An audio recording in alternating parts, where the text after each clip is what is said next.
What's going on, guys? It's Brian with Big Red Overland. Welcome to the channel. Today I have the rear door off the Jeep, and why, you might ask? Because I'm going to be doing a new mod in the back here. And this is something that I never really thought about, and I came across just maybe on Instagram or something, and I said, man, that's a really good idea. So when I go camping, overlanding, whatever, I use this whole back seat area as basically just storage. And you can see it, I don't know if you can see from that angle there, but it gets pretty full because I just really just use this rear seat as like a shelf and then just shove everything down on the floor, and it's disorganized and it's a lot of waste space having this rear seat here. So something I never really thought about, and I guess some people do, is a rear seat delete. So that's what we're going to do here. So there's a few options for deleting the rear seat, and I weighed and debated everything. You can do 100% rear seat delete where you delete the entire back seat. That seemed a little drastic to me. There are 60% delete kits where you get rid of the center and the passenger side's back seat there. And that's pretty nice. That gives you a whole lot of room. Or you can go with what I opted for, which is the 40% rear seat delete, where I'm just going to be deleting the seat that is behind the driver's seat there. I thought that was kind of the best of both worlds. So where I'm going to clear up some space here, I can put a refrigerator, my power station, whatever other kind of storage there, but then also still have the center and the other seat. So if anybody ever wants to ride back there, and then I can just use it also when I go out camping or overlanding as additional storage, just the way I use this now, where the seat's just basically a giant shelf. So once I decided on the 40%, I went out looking for ways to do it. And there's a lot of really cool DIY options. A lot of people on YouTube I saw that are doing some really good work where they delete it, they cut a nice piece of wood, they put some felting, some carpeting on top. I'm not handy enough to do that. So what I did is I looked for just kits from companies that I thought would be kind of the best option. And there's a bunch of different companies out there. Some of them get pretty expensive, but some are rather nice. And I came across the Rock Slide Engineering Kit, which seemed to be the chef's kiss, exactly what I was looking for. It is a 40% seat delete, so it's only going to do that one seat, but it also has a really nice like molly wall that kind of goes, it's almost like a cage, like a divider, so you can mount things on there. You'll see once we get it installed. It seemed like kind of the coolest option for storage, and it was also one of the most affordable ones. And the big advantage to the Rock Slide one, which I didn't see with some of the other ones, it also makes use of a lot of the factory storage that's already there. You have this bin under here. There's some storage in the back here. There's some pouches and holders and things like that, where a lot of them delete all of that. And you really just get the platform there, maybe a cubby or something like this. The Rock Slide Engineering one, which I came across, has the molly, uses a lot of the factory storage, and it kind of just seemed like the best option for me. And again, it was one of the most affordable ones too. So that's what I did. I picked up the Rock Slide Engineering 40% seat delete, and that's what we're going to install today. So we're going to get started. I'm going to clean out all the junk from in here, and we're going to delete this seat, and I'm going to show you how to do that.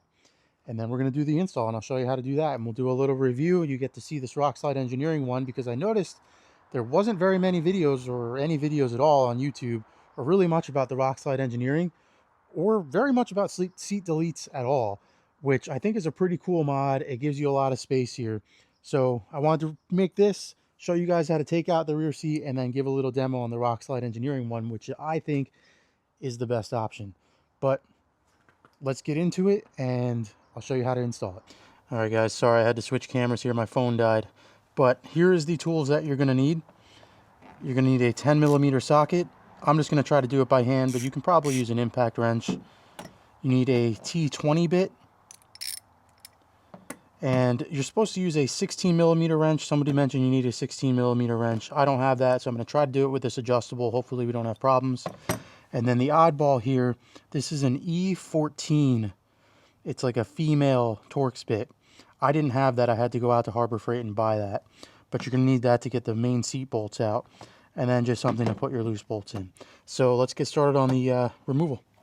All right, so we do have this bin here, this tray. I'm not sure yet if I need to take this out to put in the Rock Slide. I know a lot of kits you do, but I'm going to leave it for now. But if you do, it's 10mm bolts, and there's 4 of them, and it's a pretty simple removal process. But I am going to take out this little bolt storage thing here, and I believe that's going to be 10mm, 2 10mm right there, and there's a little clip there, and it should just come right out. So let's zip that out real quick. Got that out. Up next, we need to remove this little plastic piece here, and it's just going to be the T20 bolts right there. So let's get that out. All right, now that you got that cover removed, that plastic cover that was right here, this is where you're going to use that oddball reverse torque E14. It's going to be this bolt, and there's one back there, one here, and one here. So we're going to get those out, and then I'll show you the last couple bolts, and that should be it. All right, so we got those bolts out, and there is Loctite on those, and a lot of people were saying that they can be kind of a bear to get out. I might have gotten lucky. It was a little tight, but I was able to do it. I would say the hardest part is this one back here. You can really only get a little bit of movement on the wrench there, but with some work we got it out. So the next are going to be the connecting bolts that hold the two sections of seat together, and they're going to be 10mm sockets, so we're going to get those out. So if you take a look in there, that's it without the seat. I didn't end up needing the 16mm. I'm not sure what I was reading, what that would be for. So it was fairly simple. All you need is that E14, a T20, and a 10mm, and it came right out. That was an easy job.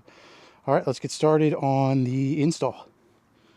Real quick side note. So I just looked at the rock slide instructions, and you do not have to take this little bolt box out. So I went ahead and put that back in because I do like having it. You could probably leave it out if you want just like that much more storage space. And then this bin here does stay in place, so that's also pretty great. All right, so for the first step, we have the center wall right here. And you're gonna need 9 of these little clips that it comes with. These are kind of like threaded nuts. And you're gonna put 3 on the top, 3 on the side, and 3 on the bottom.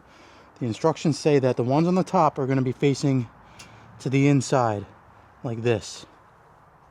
Into the inside, and you can tell by the way the lip posts up like that. And then the others we're gonna have to flip over, and they're gonna be facing the other way. So the instructions do say that it's easier to kind of get this in with a flathead screwdriver. So we're gonna pop all 9 of those in, and we'll go to the next step. Tip for these things, I found it's really easy, which what they recommend is a flathead screwdriver. You put one edge in there and just kind of pop it in, and it's quick. All right, so now we have this centerpiece, and we're gonna put this inside here. This is the biggest piece. It's a little tight.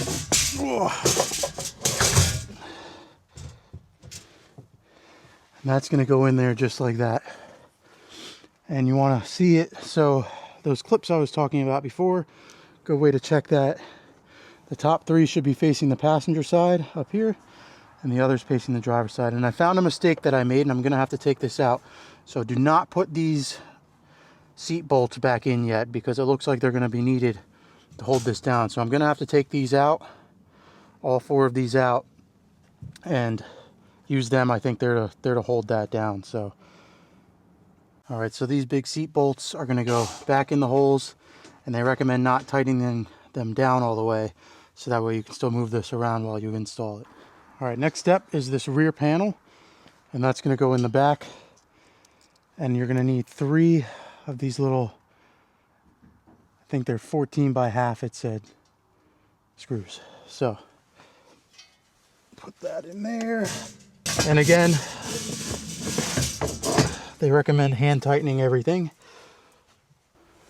All right, now you have the top molly panel here, and you're gonna have to add another one of those little nut retainers, and it's going to go facing in the direction opposite of these folds here. So you're going to put this up on there, and then this flat edge goes up on top of the roll bar. So let's get that in there. And now here's a problem I ran into, is I have a soft top, and it has this kind of clip here. So I'm wondering if the bolt, they want you to use this long bolt here and a washer. I'm hoping that it's going to be long enough to just kind of replace the bolt that's in there and go all the way through to hold this roof molly panel on. All right, so unfortunately it looks like you cannot run the top molly panel if you have a soft top, because the soft top uses this channel here, which bolts right into where, pop up here, that panel is would come across here, and it would rest right where this piece is. And I thought maybe I could just put it between that, but there's just no way. It's just not going to work. So I won't be able to run the top panel there, and that's something to keep in mind if you have a soft top. So I'm going to actually pop these clips off so they're not rattling around, and we'll just keep going. All right, the next step, you're going to take this angle bracket.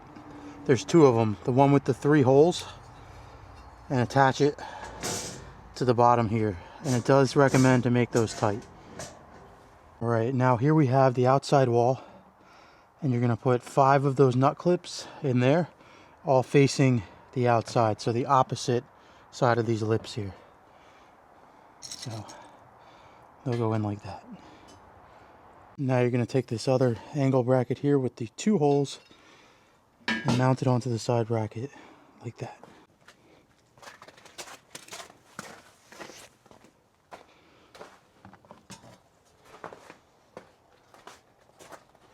Okay, so now we have this other side bracket, which will go on the side here, and you'll use the remaining factory bolts. You'll use the remaining 2 of these bolts to secure it down there. Now you'll take 3 more of those screws, and looks like I went down the, want that on the outside there. And you're going to secure the 3 screws here. All right, so now we have this little retaining bracket, and you're going to put 2 more of those nut clips there and there so that the nut is facing the inside like that. All right, so I ran into another problem with having a soft top here. So this bracket is supposed to go in here as like a brace, and on a hard top there would be a bolt right here. I don't have that bolt, so I have nothing. I can't secure this bracket in place, so I'll just have to be mindful of that there's no brace there. But another thing to keep in mind with the soft top, along with not being able to put that top panel in there. I'm going to let Rockslide know about that and see if they have a solution. Alright, so now we have the floor panel here, and you're going to insert it with these screw holes facing the back, because there's going to be a nut and washer set that you're going to have to install onto there. But you're going to put that facing the back and on top of those angle brackets, just like so. And we're going to put those bolts in. Make sure you tighten all these bolts down now before you put in this tray. All right, there's a specific way that this has to be done. It's going to be the screw, one of the little plastic washers, and then one of these bigger plastic washers goes between the 2 pieces of panel there, and then another washer and the nut. So make sure you do it that way. And it is the slightly longer version of these bolts, so you have room for all the washers and the nut. All right, so we basically ran out of daylight here. I'm gonna come back in the day, show you this thing in the day, but it is installed. So you can see you got molly panels here, molly panels there on the side here, and the coolest part, and I'll tell you what, I had a heck of a time getting that bolt in. I think it'd be better if you took out that other seat, because man, there is no room to get in from the other side there. But you can lift this bottom part up and you still have access to the storage under there, which is pretty awesome. There's tie downs here all along the side, and that's it. We'll see if you can see enough here, but I'm going to take a nice picture and we'll come back during the day and wrap it up. All right, so a little update. It's nighttime, but I'm trying to get this done because I really want to get this to work with the soft top. I went for a drive and this thing was just wobbly. It definitely needs that top piece to kind of brace it. So let me hop up here. The problem is that is in the way. So on a soft top, it's hard to balance. This would just be open here, and that's where the top part kind of bolts to. But the hinge system for the soft top is in the way. So what I'm going to do is, I think the problem is this nipple here. It raises this up too high. I tried it and I can't get this low enough to where the soft top fits right. So I'm going to drill a big hole in the top part of this to where this little nipple here can just fit right through it. And I'm hoping that it's just braced enough and pinched between there that it'll be fine. So, working on that. This is where that tab, where the screw would normally go through. I'm just gonna drill that out and hopefully that works. Got my Devos Light Ranger here. And let's see how that works. All right, so it's all done. And like I said, I managed to get the top on properly, even in the soft top Jeep here. So this is solid. And then you got Molly here. You got Molly all around. I'm gonna be attaching a bunch of stuff to there. Got this flat platform here, and you still have use of all the storage that originally came with the Jeep, which like I said, a lot of them don't have. And the best part is this lifts up and you still have access to the bin under here. I think it's a pretty great solution. Pros and cons, I would say the big cons are it's a little bit difficult to get installed if you have a soft top, but I managed to figure it out, and I talked to Rockslide Engineering. Maybe they'll come up with a better solution. And the only other thing really is if you ever really want to like lay things long ways across the seat, can't really do that anymore, but I guess you could still put things on the floor. But besides that, I think it's pretty much all pros. That's a pretty sweet setup there. Sorry, trying to block the sun. And I'm pretty happy with it. So if you like this, check it out. I have a link down in the description where you can pick it up. Definitely helps me out if you use the link there, and you can use code BIGREDOverland and get a discount on it. So if this was helpful to you, if you like it, check out my other content. Follow me on Instagram, TikTok, and that's all I got for you today. So Big Red Overland out.